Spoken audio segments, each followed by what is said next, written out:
ఈ ఊర్లో Telugu Desam party బలహీనపడిపోయిందని, Telugu Desam party నిర్వీర్యమైపోయిందని, కుక్కలు చించిన విస్తరణగా వాళ్ళే కొట్టుకుంటున్నారని, అందరూ కలిసినా కూడా కనీసమైనటువంటి పోటీ వైఎస్ఆర్ కాంగ్రెస్ పార్టీ జెండాకి ఇవ్వలేరని, వీళ్ళు ముగ్గురుగా 4 భాగాలుగా Telugu Desam party 1, Telugu Desam party 2, Telugu Desam party 3, Telugu Desam party 4 ఉంది. 4 ఉన్నాయి.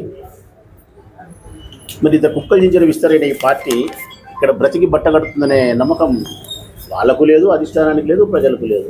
భారతీయ జనతా పార్టీ పొత్తు కుదిరితే ఈ ప్రొద్దుటూరు సీట్ బీజేపీకి ఇస్తారు. ఆదినారాయణ రెడ్డిని కంటెస్ట్ చేయమని చెప్పి ఫోర్స్ చేస్తారు. ఆదినారాయణ రెడ్డి ఊరికి వచ్చి పోటీ చేస్తాడని చెప్పి అనుకుంటున్నా. ఒకవేళ బీజేపీకి టికెట్ ఇచ్చి ఆదినారాయణ ఇక్కడికి వస్తే మంచిది, వెల్కమ్.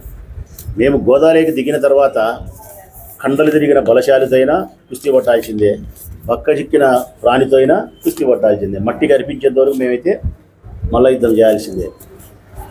మరొకసారి జగన్మోహన్ రెడ్డిని అధికారంలోకి తీసుకురావాలని ప్రజలను కోరుతా ఉన్నా. రాష్ట్ర ప్రజలందరూ ఆ నిర్ణయం తీసుకుంటారని నమ్ముతా ఉన్నా. ప్రొద్దుటూరు నియోజకవర్గ ప్రజలైతే నాకు మరొకసారి అవకాశం ఇవ్వమని అభ్యర్థిస్తూ ఉన్నా.